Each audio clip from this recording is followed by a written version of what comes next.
Welcome into the commentary booth where we watch and you guessed it, commentate on the week that was in movies and TV. I'm your host and play-by-play commentator Jamie Apps, and each week I'm joined by a rotating cast of colour commentators to help you find your next viewing treat. This week I am joined by that movie guy. Welcome to the show, Harry Argyle. Your voice is sultry and sweet. I could listen to that I was closing my eyes. I felt like I was on like a nice long drive. That was great. That's man. The best compliment I think I've ever had from a podcast host. That literally sounded like you bought a platform and that was the first thing that came to it. Like, if you know what I mean, like a recording platform. It's like GarageBand. I thought that was well done. I'm like fully locked in now. Awesome. So before we dive into our review of The Smashing Machine starring Dwayne Johnson, I thought we'd introduce you to our audience a little bit. What are your favourite movies and TV shows of all time? Oh, see, it ranges. I feel like favourite movies and favourite TV shows, they kind of they change every day. Especially when you're seeing like 30-something movies at Sydney Film Festival. Yeah, man, but someone's got to do it. I watch the shit so no one else has to. But I also watch the good to, so other people can. So TV shows. TV shows, I'll always go back to like I'm a big comedy guy, so Seinfeld's like tried and tested. I've got like the big Kramer poster in my bedroom. It's hilarious. My girlfriend hates it. But Always Sunny in Philadelphia over the last 10 years has quickly become one of my favorites. Easy ones, of course, would be like Game of Thrones and Breaking Bad, but something about The Bear, it just really speaks to me. I know some people say the latest season, the last couple of seasons have gone downhill. Season 3 was okay. I thought season 4 was spectacular. But the latest one was great. It was great. But the first 2 seasons of The Bear is some of the best television and best writing I've ever seen in my entire life. So I'd say them. And Ted Lasso, for anyone that hasn't watched Ted Lasso, please watch Ted Lasso. It's some good shit. But I'm not a big TV guy, so if anyone has really good TV shows to watch that right now that are just kind of unsung, do message me because I would probably watch it. I want to start I'm a huge Star Wars guy. I still haven't watched season 2 of Andor. I need to do that. Oh, that's phenomenal. Have you watched The Studio? No, but I've been told that I would love that. Would adore that. Yeah, I know. love that. See, there's so too much much shit. There's too much good stuff. I'm sure we're allowed to swear on this podcast. There's too much good stuff, out there. But I still haven't watched season 2 of Severance. Oh man, there's a lot to catch up on. Movies is kind of all over the place. My favorite movie of all time will always be 12 Angry Men. It's kind of like the movie that got me into movies. I think it's just the best script of all time. But my other 2 favorites, I'm a big 90s movies kid. So The Matrix and Scream. Scream, I think, is the best horror movie of all time. I got Ghostface tattooed on you can see it, tattooed on my wrist. Very cool. I love it because you shake your hands and someone looks down there immediately, you're locked in. But I think The Matrix is a perfect film. It's one of those movies you see it every single time you watch it. It gets better and better and better. And just from the soundtrack to Keanu Reeves being just the all-time casting. Now I just want to go watch The Matrix. But that would be my top 3 probably of all time. Is those 3 for sure. Good choices, great choices. I love. Bit diverse, well. It's kind of rare. It's one's super sci-fi, one's slasher horror, and one's old school courtroom drama. Yeah. Excited for Scream 7? I don't know, man. When movies go through this sort of hell, I'm a big believer there hasn't been a bad Scream movie. There's been ones that are way better than others. There hasn't been a bad one yet. But this just has writing on the wall that they're desperate to make something. This really feels like, I'm sorry for Marvel fans, this feels like Doomsday, where Avengers Doomsday right now, it has all the markings of what should be a terrible film. But same with this, and it's everything is all the fallout happened, of course, and then it's oh no, we're bringing back everybody. So Stu's not dead, he's back. So I'm I'll probably still love it. I don't know, maybe. But they got the original writer back, Kevin Williamson. Right? I'm not sure if he's writing it, but I think he's directing it. So that's something. But I don't know. It's hard not to get worried about that film at all. Yeah, it feels like everything that could go wrong has gone wrong. Yeah, and somehow they're just pushing through nothing's going wrong. Yeah, exactly. So we'll see. Hopefully though, I love that series. When the 6th one came out, and there's all the marketing was just around Ghostface having a shotgun in a bodega in New York. And I'm I'm in, like 100%. But we'll see. We'll see. And worst case, if Scream 7 sucks, we have at least got Scary Movie coming back. Yeah, which is So that actually might it's gonna be fill in. great. Well, they released something in the last couple of days that like it was gonna it's gonna be based off Terrifier. Do you see this? They're like, yeah. So I'm Yep. like, that's so smart. That's like modern day Scream in a way. It's kind of messed up Scream, but still, I think that's gonna be a lot of fun. But again, that could be awful, but it could also be great. But this week, we are stepping into the cage with A24's The Smashing Machine, Benny Safdie's gripping biopic of UFC and Pride legend Mark Kerr, starring Dwayne Johnson, Emily Blunt, Ryan Bader, and Bas Rutten. What is your sort of history with UFC and the Safdies? Yeah, UFC. I love UFC. I watch every main card, and I watch all like main fight nights as well. I try to watch as much as possible. I've definitely from like 2017 I got really into it, but yeah, I've just always loved it, and I think it's just becoming more and more prolific, especially with all these like up and coming Australians. I got to meet Rob Whittaker a bunch because I work in like the games industry in Australia, and he's huge in terms of partnership with Bethesda. Because he's just a fucking gamer. Like he can knock a guy out and then just go home and play Skyrim in the same night. Like he's awesome. But yeah, like that kind of really got me into UFC. So I did like my research before I saw this film, like on Mark Kerr and stuff, and like this story is pretty tragic in terms of like towards addiction and like self identity and stuff. But also Mark Coleman, like the story of Mark Coleman, like he's like an unsung hero. And like have you heard what happened to him a couple of years ago with the house on fire? No. So Mark Coleman, I might be butchering the finer details, but his family, I believe it was his parents, were in a house and it was burning to the ground, and he went in there and saved everyone, and got inducted into hospital because he had so much smoke inhalation, and got put into a coma, and he came out of it, and he's all good now, and the UFC made him present the next BMF belt as well, like the next fight. That was can't remember who it was. I think it was the Max Holmes Poirier fight. I think it was UFC 300. Yes, I've always been a big UFC fan, but Safdies, I've loved them ever since Good Time. I think Good Time's a testament of a film that is just, it will never be seen enough. I think that Uncut Gems was robbed of everything, but it was really cool just to see these brothers kind of like not divide, but like they branch out and they like focus on each other's like pro advantages or like strengths. Like is it Benny is the actor and Josh is the director? Mm-hmm. Now, yeah, Benny, like him in Oppenheimer, he was awesome. And he's been in a lot of good stuff. Are You There, God? It's Me, Margaret. He's the dad in that, and he's great. But it's good to see behind the camera solo as well, just to really showcase what he can do. Because I thought he did really good with this. I thought he showcased like to direct The Rock in a really like performance-based role. That's not an easy thing to do. That's not an easy task at all. Not an easy thing to do, but he did it, and I thought he did it really well. So I've always loved the Safdies. He's one of those. I think they're some of the reasons why A24 is like they are who they are now. There's a lot. I think there's a couple of filmmakers that can be attested to that, with Ari Aster being one of them as well. But I do think the Safdie brothers really made that brand as reputable as they are now. Yeah, I was quite impressed with this. The Rock, I think this is his best acting performance. No way. Not San Andreas or Skyscraper or any other pivotal films. Jungle Cruise 1 or 2. The multiple Fast and the Furiouses. Hey, those are cool though. When he flexes out of the cast, yeah, that's mad. That was it. But yeah, I agree.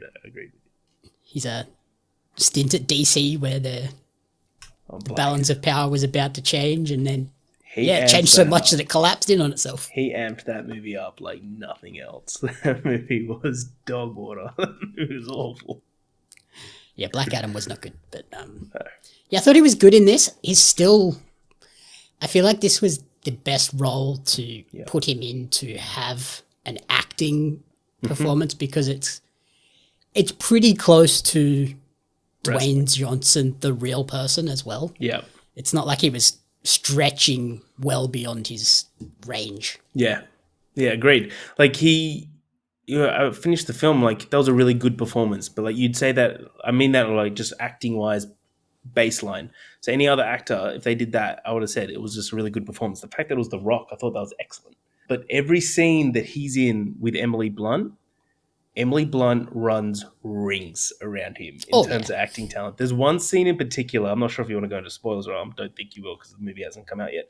There's one scene in particular that she just dominates in. And then, like, as soon as that scene finished and it's really intense, I was like, there's her nomination, like right there.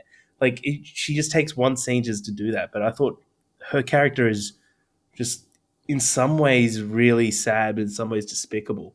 But yeah, it's just like that. You could see there's levels to this game with them, which like I'm really happy with the Rock because this could be like a good like starting point towards something more because it's really like could be like Batista where he like I think the first big thing that he did was Guardians before Blade Runner. I think it was. I'm pretty sure it was. Yeah, it was. Yeah.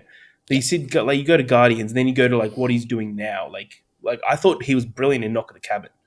And like you see the first Guardians to Knock at the Cabin, you're like, oh, there is like you've learnt, you've got some lessons here, and I hope The Rock does that because you can see there's some talent there. But I agree with you, like there was some parts in this film where like the facade just dropped and he's just being The Rock a couple of the times, and I'm like, this isn't really acting right now, but like, yeah. There was one scene I wrote down. I think it's the same scene where you're talking about Emily Blunt having her Oscar award-winning performance. That same scene, The Rock comes through in Dwayne. It's The Rock cutting a promo, not Dwayne acting. Yeah. Oh, that's just him cutting a promo right now. Yeah, he felt like he was overdoing it a bit. There was a scene where, it's not a spoiler to say, there's a scene where he has a haircut in the film, but he straight up looks like Marlon Brando out of Apocalypse Now. Like there's like a couple of shots because he's got a lot of prosthetics on his face, so like it makes his eyes kind of look like exactly what Mark Kerr looked like back then. I thought the prosthetics were great, by the way. I thought it like looked pretty identical to what Mark Kerr looked at. But there was he just has this accent throughout the film, which when it worked brilliantly. But then every now and then he just dropped the accent and was just talking like The Rock. And so it's like you need that consistency, which at the same time, like maybe Safdie should have pulled him up on that. But that's again, that's just nitpicking. Like for The Rock to do this role, like compared to what else he's done, this is by far like you can see from the outset. This is the most he's cared about a role, and the most he's kind of put in. He's also huge in this. He's like every single like that shouldn't be a surprise with The Rock, but there is some scenes where, dude, his traps have traps. Like where he's walking out of a building and Emily Blunt's waiting for him to pick him up, and he's wearing probably the tightest white shirt that he's ever put on in his entire life, and every button is fighting for its life. That's the reason why to go see this film. Like those scenes right there. The scene in the convertible too. Yeah, where had me giggling in the seat. Dude, he's 3/4 of the seats. Like it reminded me of Tall Paul out of The Simpsons, where he's just way too big for the car. Yeah, crammed in a tiny little car. Yeah, it really did feel like that. He is really an action figure, isn't he? And you talked about like the prosthetics. There's another scene too where he's in a shower. Oh yeah. And I was like, they are intentionally filming this without him ever getting under the water because it's going to wash all the makeup off and reveal the tattoos. And I was like, I know what you're doing here. They literally he even faced the heads away. Like, I think it was like, he's just trying to create steam, but at the same time, that's not the purpose of a shower. You just went into a fight. You got to wash it all off. Yeah, definitely. I didn't even think about that, but yeah, you're right. What do you think of Usyk? Alexander Usyk? Is that the? So he's Igor. So he's the guy that Alexander Usyk's like one of the best boxers in the world. So he's beaten Anthony Joshua twice. He's beaten Tyson Fury twice. He doesn't look huge, but this guy's like a heavyweight champion of the world, and like he's just like really flex, like chill out and everything like that. But it was a good like year ago when he was getting interviewed before he's fighting Tyson Fury for the second time, and he said after a couple more fights, I'm going to retire and I'm going to go to Hollywood. And it's obvious that like he'd filmed this, and he's just like, I love doing this. And he's like having fun with it. And because like I saw this film with my friend who doesn't know anything about fighting at all, doesn't watch any UFC, doesn't watch any boxing, and he came up and he just looked at me and goes, how they cast this guy? And I'm like, he is one of the best killers in the world. he's the like boxing mastermind from the Ukraine. Like he's nuts, but he doesn't really look like it. But I kind of No, he just looked like a guy. Yeah, he just looks like a guy. But that's fighting for you. Sometimes it's those guys that win. It's again like The Simpsons. There's the little guy that hasn't done anything yet. And you know when he does something, it's going to be cool. It's going to be cool. Yeah. Definitely look up the Usyk fights, but the ones against Fury as well. Yeah, like he's a mastermind in that ring. And the other person that we mentioned in the cast list, Ryan Bader, I thought he was brilliant as Coleman, well. right? Yeah, I did not expect him to be as good as he was.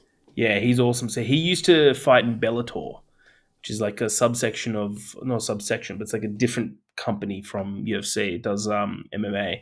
But I'm pretty sure he did move to the UFC. But Mark Coleman... I think he went UFC to Bellator, because when I was watching in the, like when Ultimate Fighter days, the early seasons, that's when I was really into UFC. And he was in those couple of early seasons. Yeah, he's like beloved in by the community. He's just like and you can kind of tell that from like the way that they were speaking about him, which I really liked. How when he came back and he was like fighting in some of the competitions throughout this film, all the commentary around him was just like how much people revere him, and I thought that was really well done because this guy has gone through a lot in his whole life, and he's still like beloved. Like he's still in the crowd in the like the latest main card of the UFC. He's just sitting there, but like in like he just loves it. Like he's just part of the community, which I thought was a really good way to like champion him. But who one of the trainers towards the end of the film was like I can't remember his name, but he's an older gentleman. I thought that was Mark. Bass Rutten? Yeah, so I thought that was Mark Coleman. Because they look very similar. It's just like older white bald guys. But and I was just like, what a sick way to do. And like 10 minutes in, I'm like, no, Mark Coleman can't act this well. This ain't him. This is not him at all. Yeah, no, that was just Bass Rutten as Bass Rutten. Yeah. Like, oh, okay, cool. That's so funny. He did great.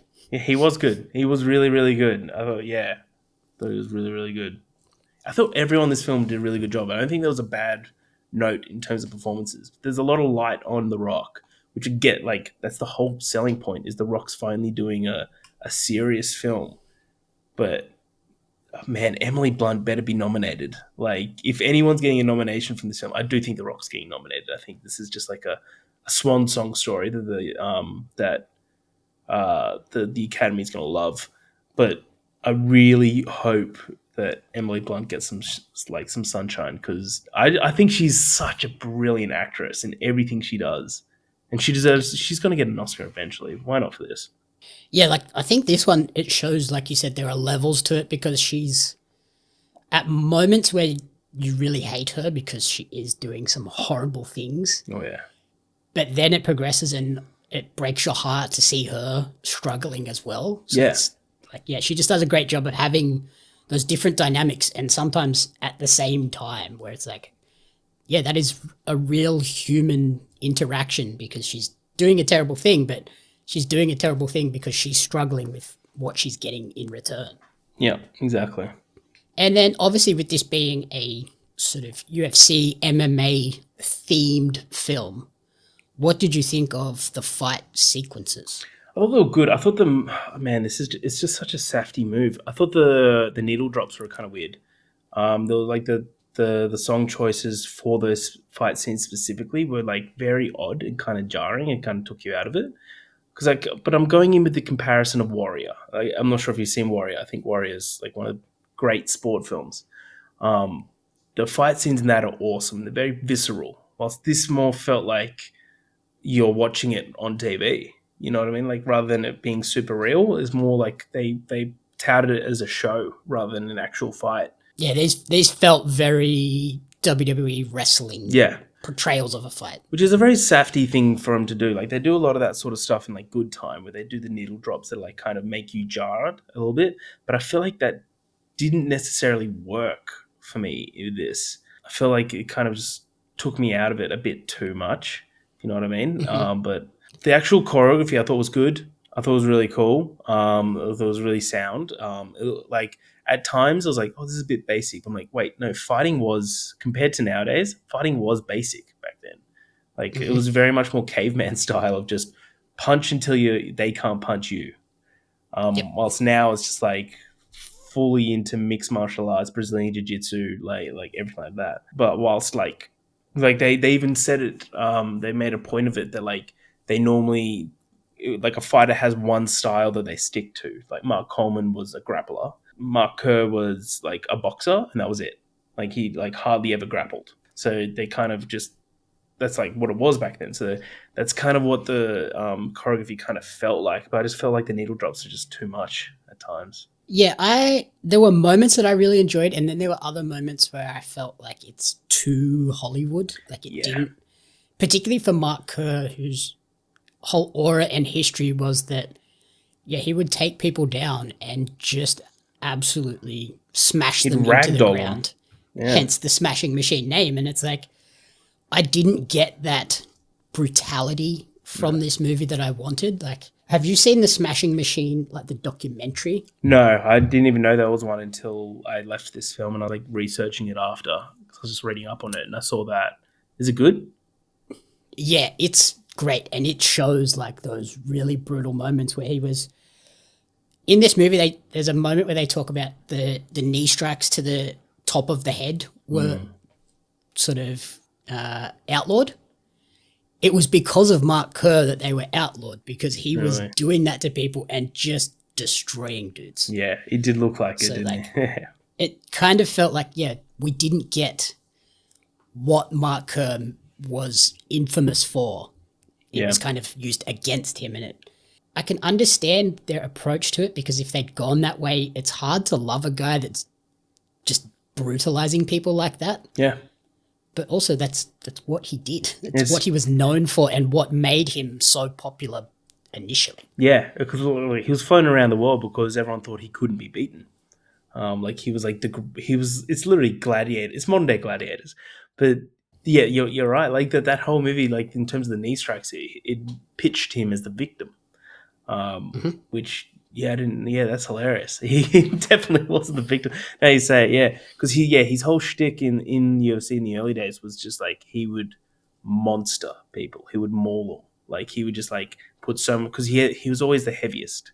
Like, to you just look at him, you'd understand. But he, like, no one could touch him because no one had his power. Because he kept talking about that in the film. That it's like, no one reaches my power. I'm all good. Stuff like that. But yeah, that's interesting. Attention, trading card collectors! Are you ready to take your collection to the next level? Dive into the action with the limited edition Australian wrestling card, showcasing the most electrifying talents Australia has to offer. Imagine owning cards featuring legends such as Robbie Eagles, Shazza McKenzie, Shane Hayes, Madison Eagles, and many, many more. But that's not all. You'll also snag cards of the iconic referees, commentators, and announcers, just like me, Lord Andy Coyne, to truly capture the spirit of Australian independent wrestling. And as our homegrown talent continues to dominate the world stage, OzRest cards are destined to become hot commodities. Not only will you be owning a valuable piece of wrestling history, but you'll also be supporting the amazing wrestlers and talented photographers behind the magic. So don't wait! Grab your Australian wrestling cards now at pariomagazine.com.au/OzRes cards. Order today and kickstart your collection with a bang! And then I loved sort of the way it then goes into, obviously, the downfall of Mark Kerr with the issues outside of the octagon and the cage, but also kind of the hubris as well, because, like you said, he was unstoppable and nobody was basically laying a finger on him for years. He kind of got to the point where he was like, I can just go out and party before a a big match and big fight and things like that. And yeah, ultimately that and then not being able to control his emotions became the downfall. I feel like there's a hubris with like world champs. Like Tyson Fury's talked about this a lot. That like he got to be the heavyweight world champion. This is, I don't know when this was, like back in 2015, 16, probably earlier than that. But he got there, and then once he got there, it's like what now? Like you're the dog that you're chasing the car, and you've met the car, and that's why he spiraled into like depression and when it got really bad, and then he came back and he's like and became the champion again. But that's kind of like what happens with every sport. I feel like once you've hit that peak, it's like, what are you chasing now? It's like loss of purpose in a way, where that's why he put his foot off the gas. Like that's why when what's Emily? Do you know Emily Blunt's character's name? I got it here. It's Dawn. When Dawn, she said to Mark Coleman, is like he hasn't been focused. He's been drinking for the last couple of weeks, and Coleman's like, that's unusual. He doesn't usually do that, but he's had so much success that he has that hubris in his mind where like he thinks he's immortal and like he can't be beaten, and that's always going to be a downfall. Which I thought that was really well done how they did that. And I love the way that they portrayed like this idea of that winning feeling is incredibly addictive, and how that can spiral into other addictions when the winning becomes sort of formulaic and expected. Yeah. You then have to find, how can I get that same high and rush from other things? And that's when we lead into the addiction, sort of the steroids and the painkillers and things like that. And I was like, okay, I enjoyed how they've woven those things in. They didn't feel like two disparate parts. Yeah, exactly. It felt like one continuum. Like, I don't know. I don't want to make a reason for it, but it did feel like a reason for it. You know what I mean? And it's a great example of like the doctors in this time period were just kind of caught up in the hype and the aura of the people that they were working with as well, and were just giving them what they want. They weren't really being doctors. Yeah, this is before the opioid epidemic in America, right? I think that was like in 2000s anyway. So yeah, they didn't really have a hand on how much of a problem this was. And like only the people that are closest to the people that were addicted really kind of knew.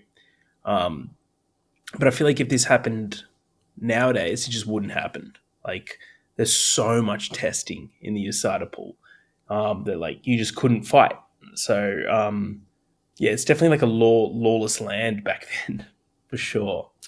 Yeah, the UFC in general is just like, let's put the best of this and the best of that, and there really weren't all that many rules. No.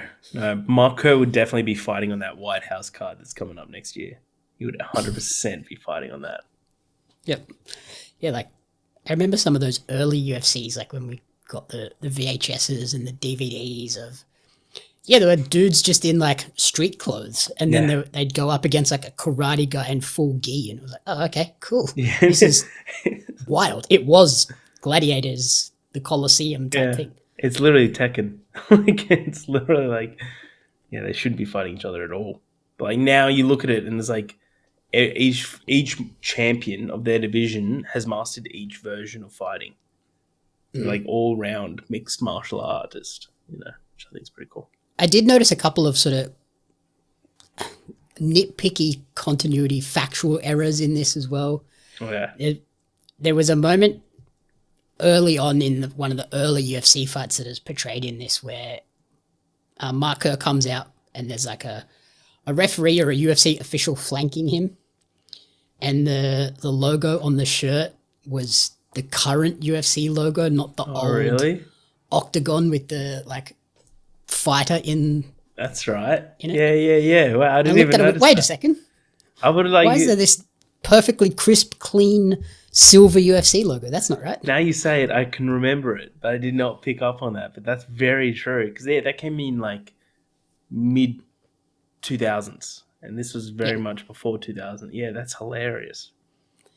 But then like it shows the octagon and it had the correct logo painted in the center of it. I'm like, okay, so we knew that wasn't right, but we just didn't have the budget to make an embroidered shirt or couldn't find one from back in the day, so we just went with just grab the current one. I felt like they would have had a couple of continuity guys on UFC, at least like one guy just to double check all facts that were correct. Like that's surely a misstep. Like that's a basic thing to overlook. That's like the Game of Thrones Starbucks coffee. It's just slipped through the cracks somehow. Yeah, that and like the Star Wars They Fly Now. With the stormtroopers, where they've been flying for decades.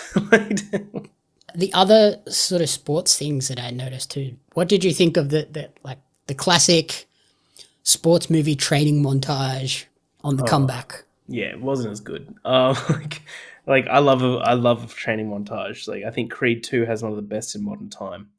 The one in the desert with the running playing. That's lit. But both of those Creed movies had no right to be as good as they were. Dude, that first one came out and we're like, cool, this is now a franchise. Like, I'll watch 1 billion of these. Third one was okay. But still good. Like, I'd watch the Creed trilogy any day of the week. But yeah, this one was like nowhere near as good because he was already big as shit. So it's like there wasn't really anything to kind of change. Whilst you look like Creed, like they made him look a little bit unfit to begin with, and then he'd finish the training montage and he'd be like 2% body fat, and he'd be like super jacked and just super fast and everything. And it was just like by the end of this, Mark Kerr was still Mark Kerr doing Mark Kerr things. He just shaved his head. Yeah, he just shaved his head and made him look like our Apocalypse Now. He literally looks like Brando out of Apocalypse Now. And just go see this movie, everyone, and just like you'll see it. There's like when he's shadowed in Apocalypse Now, it's exactly what The Rock looks like in this one.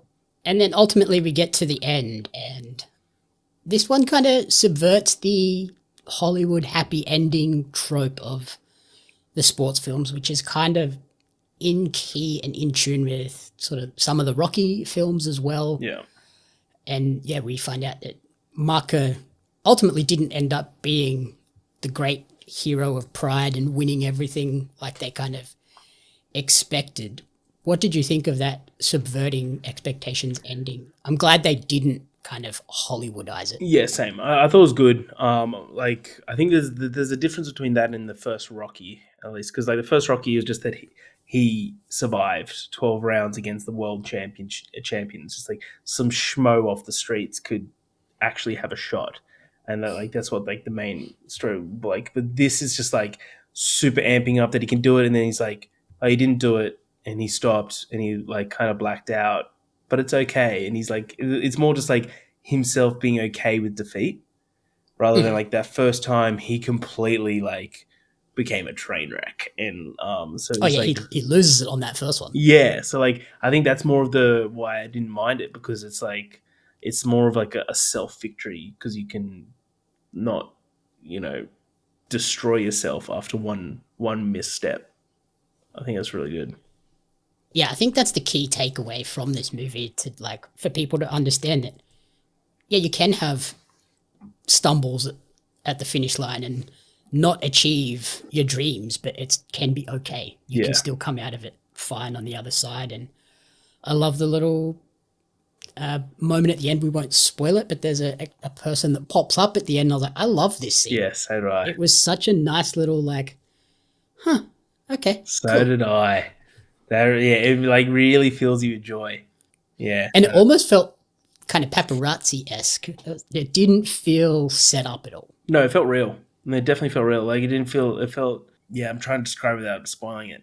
It feels real, and it feels like very earned as well. It didn't feel like a misstep at all, misplaced at all. Like it felt really, really well done. And then if we look at the sort of the legacy of Mark Kerr to close out, so this movie is building to the Pride Grand Prix in 2000, where the prize money was $200,000 for winning, was it a 3-fight tournament? Which is crazy. To ultimately come out on top. That's like no money now. No, it's nothing. That's like a show money for a prelim fight. I looked at the modern UFC payouts. The median prize money is $91,000. Yeah. That's a median. But the highest of all time is $8 million paid to McGregor? Brock Lesnar just to return for his return against. I wrote it down and I forget who it was, but yeah, Brock returned Mark and Hunt? he got paid. That's the one. Yeah.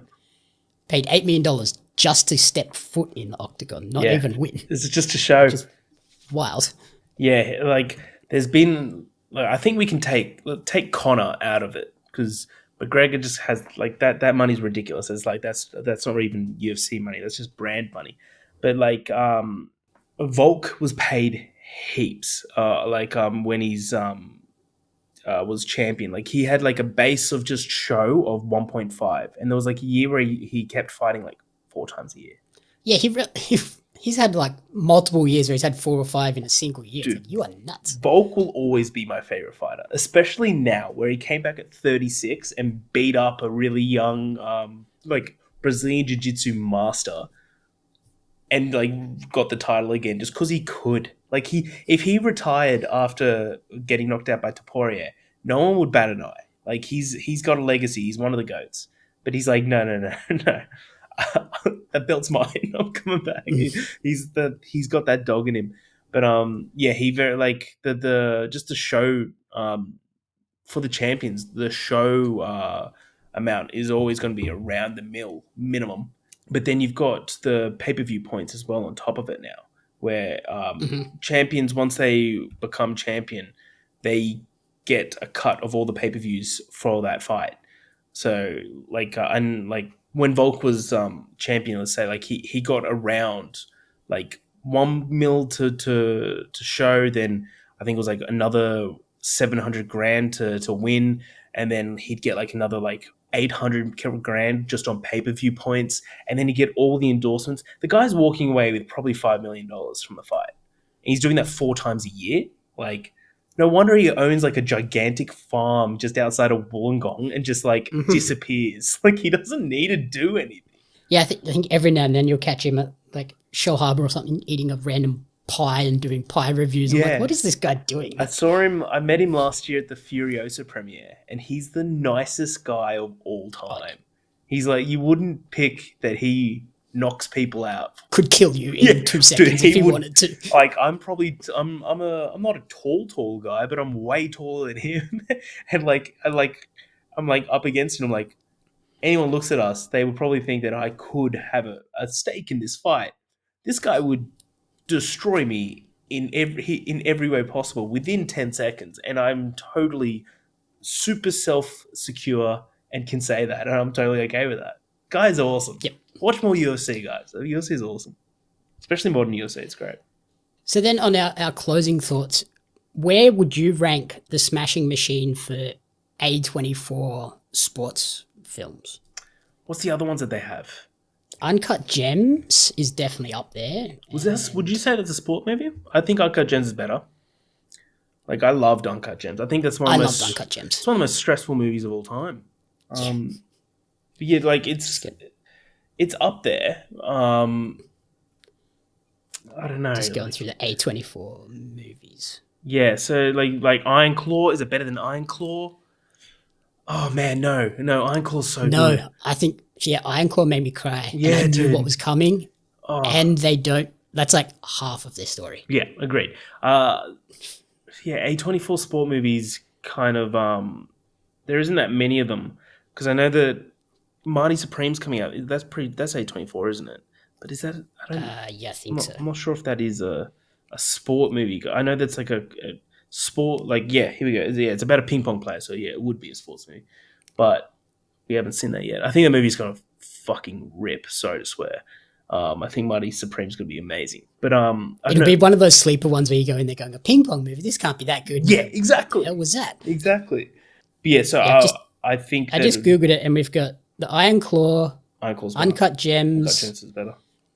The Deepest Breath. Haven't seen it. About like free diving. That's pretty intense.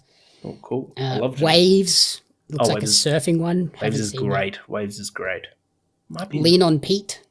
A horse racing one by the looks of things.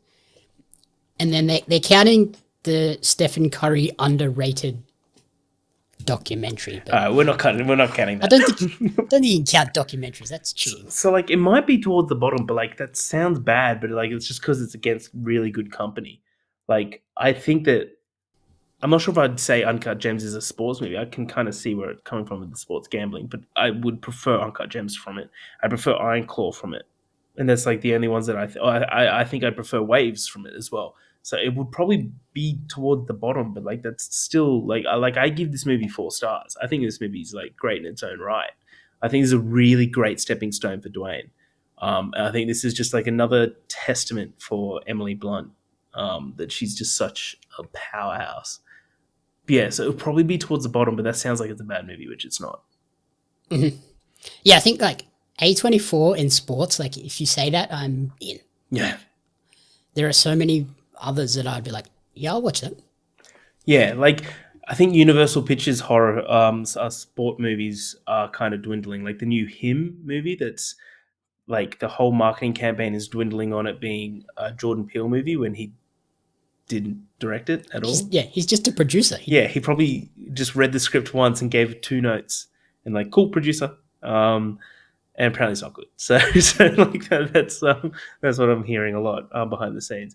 But yeah, I agree with you. I hear like A24 alone already kind of sells me on a film, but then A24 Sports, I'm like, oh, this is gonna be intense. I'm in. Like, yeah, 100%. God, the Iron Claw's good. I know I don't want to watch it again, just because of how it made me feel. But God, that movie's good.